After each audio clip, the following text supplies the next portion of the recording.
السلام علیکم ویورز، امید کرتی ہوں سب خیریت سے ہوں گے اور سب کو قرآن پاک کا ترجمہ سمجھنے میں آسانی بھی ہو رہی ہوگی۔ ویورز، جیسا کہ آپ لوگ جانتے ہیں کہ ہمارا ایک پارہ مکمل ہو چکا ہے اور اب دوسرے پارہ کے ہم نے 4 رکوع بھی مکمل کر لیا الحمدللہ۔ آج ہم اس کا 5واں رکوع سٹارٹ کریں گے اور میں امید کرتی ہوں کہ یہ آپ کے لیے بہت ہی مددگار ثابت ہو رہا ہوگا آپ کی زندگی میں، عملی زندگی میں۔ تو چلیے شروع کرتے ہیں کہ رب تعالیٰ کیا فرماتا ہے۔ اعوذ باللہ من الشیطان الرجیم، بسم اللہ الرحمن الرحیم۔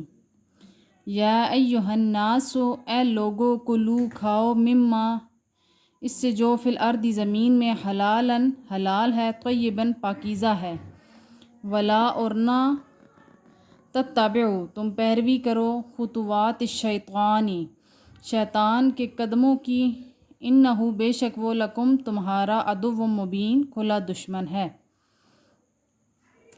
رب تعالیٰ نے کتنے خوبصورت انداز میں بیان کیا ہے۔ زندگی کا ہر پہلو تو رب نے ہمیں سکھایا ہے کہ صفائی بھی رکھنی ہے اور حلال چیزیں بھی کھانی ہیں۔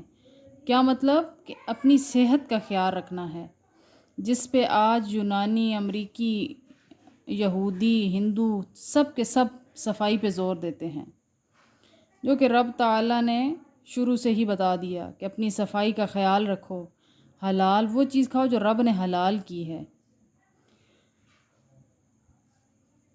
تو غیر مسلم اس سے سبق حاصل کر رہے ہیں تو ہم اتنے غافل ہیں۔ رب تعالیٰ کہتا ہے پھر شیطان کے قدموں پر نہ چلو، وہ تمہارا کھلا دشمن ہے۔ اس نے تو کھلی دشمنی کا اعلان کر رکھا ہے۔ تو رب تعالیٰ آگے کیا فرماتا ہے، انما بے شک یامرکم وہ حکم دیتا ہے تمہیں بالسوء برائی کا، والفحشاء اور بے حیائی کا، وان اور کہ تقولوا تم بہتان باندھو علی اللہ تعالیٰ پر، ما لا تعلمون جو تم جانتے ہی نہیں ہو۔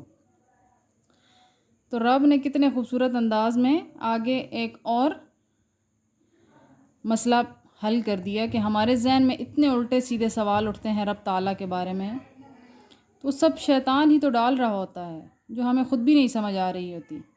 تو رب نے فرمایا کہ تم اس کے نقش قدم پر نہ چلنا، وہ تمہیں حکم دیتا ہے برائی کا، بے حیائی کا۔ پھر جب ہم ان سوالوں کا جواب ڈھونڈ نہیں پاتے تو پھر ہم بے حیائی کی، بہتان کی طرف چلے جاتے ہیں۔ جب بہتان کی طرف جاتے ہیں تو پھر ہم اسلام کے دائرہ سے باہر نکل کے حیا کو چھوڑ کے برائی اور بے حیائی کی طرف جاتے ہیں۔ رب تعالیٰ ہمیں شیطان مردود کے ان چالوں سے بچائے۔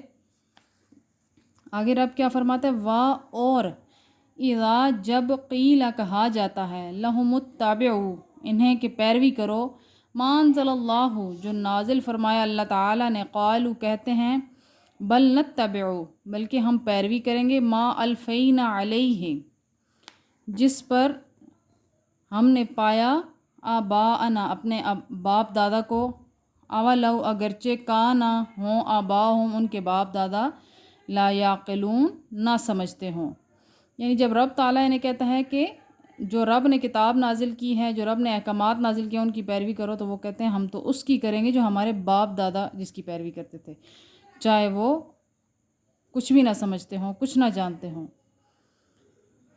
لا یعقلون شیئا کچھ بھی نہ سمجھتے ہوں، ولا یہتدون اور نہ ہی ہدایت یافتہ ہوں۔ بے شک وہ ہدایت سے بھی بھٹکے ہوں، کم عقل بھی ہوں، لیکن وہ اپنے آباء و اجداد کی پیروی کریں گے۔ رب تعالیٰ اس وقت سے ہمیں بچا کے رکھے جب ہم کسی قسم کی سمجھ بوجھ سے ہی عاری ہو جائیں۔ پھر رب نے آگے ان کی مثال بھی دی ہے، وَمَثَلُ اور مثال الَّذِينَ كَفَرُوا ان کی جنہوں نے کفر کیا، کَمَثَلِ الَّذِي اس جیسی ہے جیسے کوئی جنع کو چلا رہا ہو، بما ایسے جانور، لا یسمعو نہیں سنتے، الا مگر دعان خالی پکار، و ندان اور آواز، سمن بہرے ہیں، بکمن گونگے ہیں، عمجن اندھے ہیں، فہم لا یعقلون سو وہ کچھ نہیں سمجھتے۔ تو رب نے پھر ان کو کفار کی مثال کس طرح سے دی کہ ان کی مثال ایسے ہے جیسے کوئی انسان کسی ایسے ریوڑ کے ساتھ چل رہا ہو جو اپنے مالک کی آواز سن تو سکتے ہیں لیکن اس کی آواز کو سمجھ نہیں سکتے کہ وہ کیا کہہ رہا ہے۔ پھر رب نے کہا وہ تو بہرے ہیں، گونگے ہیں، اندھے ہیں، اور وہ عقل نہیں رکھتے ہیں، یعنی کفار کی یہ مثال دے دی رب نے۔ تو جن کو رب نے بہرے، گونگے اور اندھے کہہ دیا، وہ کبھی عقل نہیں حاصل کر سکتے، وہ نہ کبھی سن سکتے ہیں، نہ کبھی دیکھ سکتے ہیں حق کو، نہ ہی کبھی حق کو بول سکتے ہیں، اور نہ ہی کبھی حق کو سمجھ سکتے ہیں۔ یا ایہا الذین آمنو، اے ایمان والو، کلو کھاؤ، من طیباتی پاکیزہ چیزیں، ما رزقناکم جو ہم نے تم کو دی ہیں، وشکرو اور شکر ادا کرو، للہ اللہ تعالی کا، ان کو تم اگر تم ہو، ایاہو صرف اسی کی، تعبدون عبادت کرتے ہو تو۔ رب تعالیٰ نے پھر ایک دفعہ فرمایا کہ اے ایمان والو، یہاں رب نے کیا فرمایا؟ اے ایمان والو۔ یہاں رب نے کہا کہ اے لوگو، ٹھیک ہے، یہاں پھر رب نے اپنے ایمان والے بندوں کو کہا ہے کہ تم پاکیزہ چیزیں کھاؤ جو ہم نے تم کو دی ہیں، اور رب کا شکر ادا کرو۔ شکر کس صورت میں ادا ہوگا؟ جب تم صرف رب تعالیٰ کی عبادت کرو گے، اس صورت میں شکر ادا ہوگا۔ انما بے شک حرما اس نے حرام کیا، علیکم کم المیتۃ تم پر مردار، والدم اور خون، ولحم الخنزیر اور خنزیر کا گوشت، وما اور جو احل بلند کیا گیا، بھی جس پر، لغیر اللہ اللہ تعالیٰ کے علاوہ کسی کا نام، فمن اضطر پس جو مجبور ہو جائے، غیر باغ نہ سرکش، ولا اور نہ عادن حد سے بڑھنے والا ہو، فلا تو نہیں، اثم علیہ اس پر کوئی گناہ، ان اللہ بے شک اللہ تعالیٰ غفور الرحیم بہت بخشنے والا اور رحم فرمانے والا ہے۔ تو رب نے اس آیت میں کتنی خوبصورتی سے بیان کیا ہے کہ پہلے رب نے بتایا کہ کیا کیا چیزیں حرام ہیں تم پر، یعنی مردار کا، مرے ہوئے کا گوشت نہیں کھانا، خون تم پر حرام ہے، خنزیر کا گوشت حرام ہے، اس کے علاوہ جس کو ذبح کرتے وقت اللہ کے علاوہ دوسروں کا نام، جس طرح زمانہ جاہلیت میں لوگ اپنے بتوں کے نام پر جانوروں کو ذبح کرتے تھے، اس پر جس کا نام لیا جائے وہ سب حرام ہے۔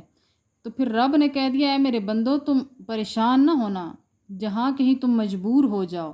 کیا مجبوری ہو سکتی ہے؟ یا تو کوئی بیماری آ سکتی ہے، یا انسان کسی دشمن کے علاقے میں اس طرح سے پھنس سکتا ہے کہ اپنی جان بچانے کے لیے اگر تمہیں اس طرح کا کچھ بھی کھانا پڑے تو پھر تمہارے لیے جائز ہے۔ پھر رب تعالیٰ بخشنے والا اور رحم کرنے والا ہے۔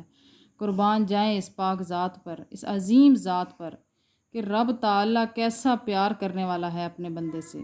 کیا بندے اگر کوئی مشکل آ جائے تو پھر دل میں مجھ سے پیار کرنا، دل میں نہ میرے لیے برا جاننا، دل میں نہ حد سے بڑھنا۔ رب تو نیتیں جانتا ہے۔ رب کہتا ہے میں تمہارے گمان میں رہتا ہوں، میں تمہاری شہ رگ سے بھی زیادہ قریب ہوں۔ رب نے فرمایا کہ اے بندے پھر دل میں حد سے نہ بڑھنا، صرف تم ظاہری عمل کرنا۔ ظاہری عمل معنی نہیں رکھتا میرے لیے تو تیرا دل معنی رکھتا ہے، تیری نیت معنی رکھتی ہے۔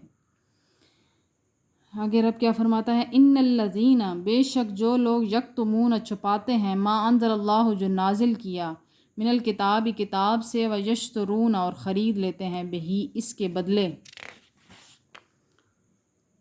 شیئن قلیلا حقیر سا معاوضہ، اولئک وہ، ما یاکلون نہیں کھا رہے، فی بطونہم اپنے پیٹوں میں، الا سوائے، النار آگ، ولا اور نہ، یکلمہم اللہ نہ بات کرے گا ان سے اللہ تعالیٰ، یوم القیامتی قیامت کے دن، ولا یزکیہم اور نہ ہی انہیں پاک کرے گا، ولہم اور ان کے لیے عذاب علیم دردناک عذاب ہے۔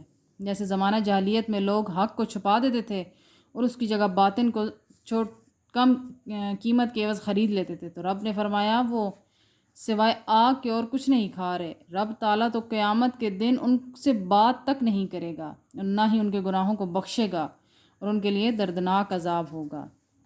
اولئک الذین اشتروا یہ لوگ جنہوں نے خرید لیا، الضلالۃ گمراہی، بالہدیٰ ہدایت کے عوض، والعذاب اور عذاب، بالمغفرۃ نجات کے بدلے، فما تو کس چیز نے ان کو مجبور کیا، اصبرہم اتنا صابر بنا دیا انہیں، علی النار کہ وہ آگ پر بھی صبر کر لیں، مطلب وہ آگ ہی خرید لیں، رب کا عذاب خرید لیں۔ کون سی ایسی چیز ہے جس نے اتنا ان کو بھٹکا دیا ہے؟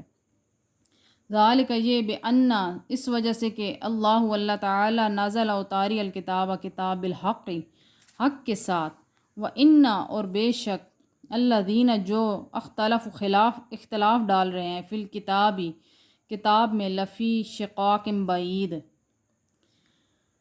اور دور دراز کے جھگڑوں میں پھنسے ہوئے ہیں، یعنی جو رب کی کتاب میں اختلاف ڈال کے جھگڑے پیدا کر رہے ہیں۔ آج بھی تو یہی دیکھیں جو خانہ جنگی ہو رہی ہے، مسلک کے لیے جھگڑے ہو رہے ہیں، حالانکہ ہم دین سے دور ہو گئے، اپنے دین کی ہم نے تعلیم لینا چھوڑ دی اور ہم بے وقت باتوں پہ لڑنے جھگڑنے لگ پڑے۔